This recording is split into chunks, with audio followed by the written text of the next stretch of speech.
नमस्कार। ओम न्यूज 24 को स्वागत करुच्ची। आसंतु जीवा लघुचाप प्रभाव रे कौन रही ओडिशार स्थिति पूरा वीडियो पर नजर पकई नवा। हाँ दर्शक बंधु कही रखुचु 27 तारीख सकाल पर्यंत जारी वर्षा। काली आहरी बढ़ शीतर प्रकोप। पश्चिम केन्द्र बंगोपसागर रे सक्रिय रही वेलमार्क एवं लो प्रेसर जहाँ आसंता 24 घंटे दुर्बल हो लघुचाप रूप नेब। आउ जार प्रभाव रे गत काली राज्य में वर्षा लगी रही एवं गत 24 घंटे जगतसिंहपुर, खोर्धा, केन्द्रापड़ा, कटक, पुरी, गंजाम, नयगड़ा, कंधमाल, कलाहांडी, रायगड़ा, गजपति, कोरापुट, मालकानगिरी आदि जिले में अधिकांश अंचल में हल्कारु मध्यम धरणर वर्षा होता बेले अन्य केतेक अंचल में स्वल्प वर्षा होती। आज मध्य अनेक जिले में समान स्थिति जारी रही। सकाळु कोहला पाग सह किछि स्थान रे प्रबल वर्षा आउ किछि स्थान रे स्वल्प वर्षा होईछि। सेपटे पाणीपाग विभाग पक्षरु आज उपकूल ओडिशा रे प्रबल वर्षा नहीं मध्य सतर्क जारी कर जायछि। पुरी, खोर्धा, कटक, जगतसिंहपुर, केन्द्रापड़ा, जाजपुर, बालेश्वर, भद्रक, केन्दुझर, मयूरभंज, अनुगुल, ढेंकानाल, नयगड़ा, कंधमाल, सोनपुर, बौद्ध, गंजाम, गजपति, रायगड़ा, नवरंगपुर, कोरापुट, मालकानगिरी वर्षार परिमाण अधिक रहिबो। आसंता काली दक्षिण ओडिशा रे गंजाम, गजपति, रायगड़ा, मालकानगिरी, नवरंगपुर, कोरापुट, मालकानगिरी, कलाहांडी जिले में मध्यम धरणर वर्षा संभावना रही। 27 तारीख सकाळ पर्यंत जारी रहिबो वर्षा। तेबे वर्षा सह काली आहरी बढ़िबो शीतर प्रकोप। 2 ରୁ 4 डिग्री पर्यंत तापमात्रा कमिबो। एने भुवनेश्वर पाणीपाग केन्द्र निर्देशिका मनोरमा महांती पूरा सूचना देइचंती। अदिनिया वर्षा रे बेहाल सारा राज्य, वर्षा भिजुची सारा राज्य। सेपटे 46 वर्ष पर डिसेम्बर रेकर्ड करुची वर्षा, किंतु डिसेम्बर मासरे अदिनिया वर्षा रे बेहाल सारा राज्य। मंगलवार संध्यारे तुहा को तुहा हल्का वर्षा चाषी को उजाड़ी देउची। हेले एपटे संख्यक सामना को आसुची 46 वर्ष पर राजधानी रेकर्ड होईची वर्षा। काली परे पागर परिवर्तन हेबा नहीं आकलन करिछि पाणीपाग विभाग। पश्चिम, उत्तर, दक्षिण रे घनकुड़ी अलर्ट करिछि पाणीपाग विभाग। बंगोपसागर रे सक्रिय लघुचाप प्रभाव रे राज्य रे वर्षा जारी रही। तथ्य अनुसार 1667 मसीहा पर चलित थर डिसेम्बर राजधानी रे सर्वाधिक रेकर्ड करिछि। 2024 रे 2 थर डिसेम्बर रेकर्ड परिमाण वर्षा होउछि। 1968 मसीहा और डिसेम्बर 3 22.3 मिलीमीटर वर्षा रेकर्ड कर बेले 21 तारीख डिसेम्बर होउछि 51.6 मिलीमीटर वर्षा। 1.5 वर्ष पूर्व 9 डिसेम्बर 1973 रु 74.6 मिलीमीटर वर्षा होता। किंतु राजधानी रे डिसेम्बर मासर वर्षा डिसेम्बर सुधा प्रबल वर्षा होता सूचना देछि।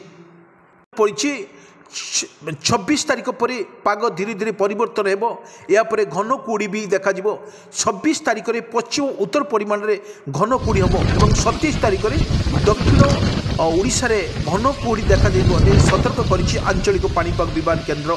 गत 24 घंटा भितर राज्य में जो वर्षा लगी रही 74 मिलीमीटर वर्षा रेकर्ड कर वर्षा चाषी फसल उजाड़ी देउछि।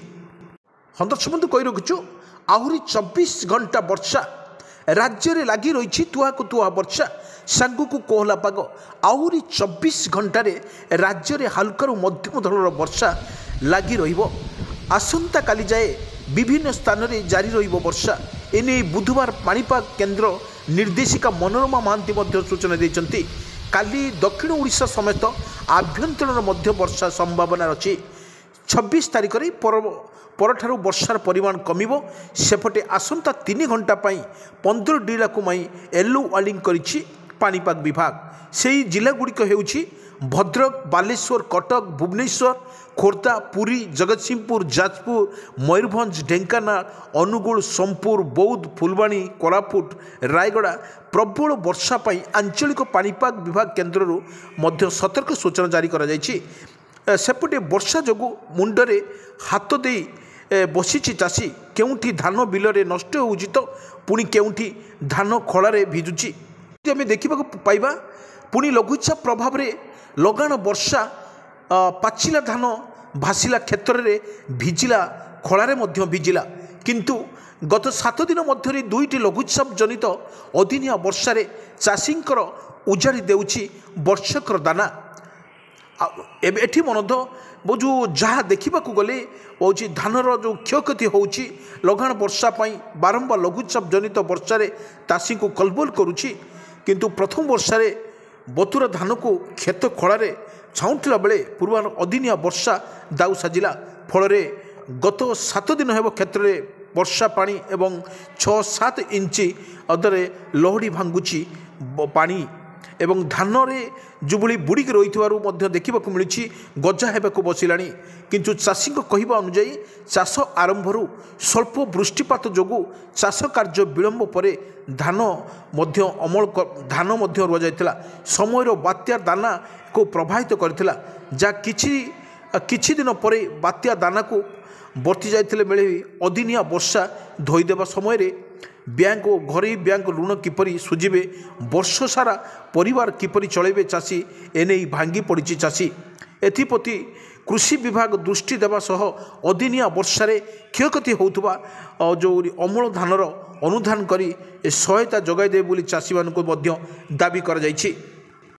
एपटे सरकार द्वारा घोषणा कर जायथिबा जानुआरी आरंभ हेबो पंजीकरण चाषी को मिलिबो 14 टिकिया नंबर विशिष्ट स्वतंत्र आईडी डिजिटल कृषक कार्ड भी जगाई देबे सरकार एथिपई चाषी को डाटाबेस प्रस्तुत करने को लगुवा जिलापाल एक्शन प्लान एवं या निर्देश दी जाइछि। प्रथम पर्यायर जनवरी 1 रु मार्च 31 तारिख पर्यंत पंजीकरण चलिबो एथिपई सबु पंचायत रे खोलिबो स्वतंत्र शिविर एही शिविर रे 2 जण लेखाए ग्राम कृषि सेवक जड़े राजस्व निरीक्षण उपस्थित रहिबे चाषी को शिविर पर्यंत आनिबा पई स्थानीय कृषक साथी को दायित्व एवं न्यस्त दियाजिबो प्रत्येक शिविर रे दी जाइछि प्रत्येक शिविर दायित्व कृषि एवं ब्लॉक कृषि अधिकारी को अतिरिक्त जिला द्वारा तहसीलदार मध्य को जड़े रहिबे चाषी माने निजर आधार कार्ड आधार लिंक थिबा मोबाइल फोन जमी पट्टा एवं जहाँ खर्च होइछि ताकु मध्य पंजीकरण करिवे।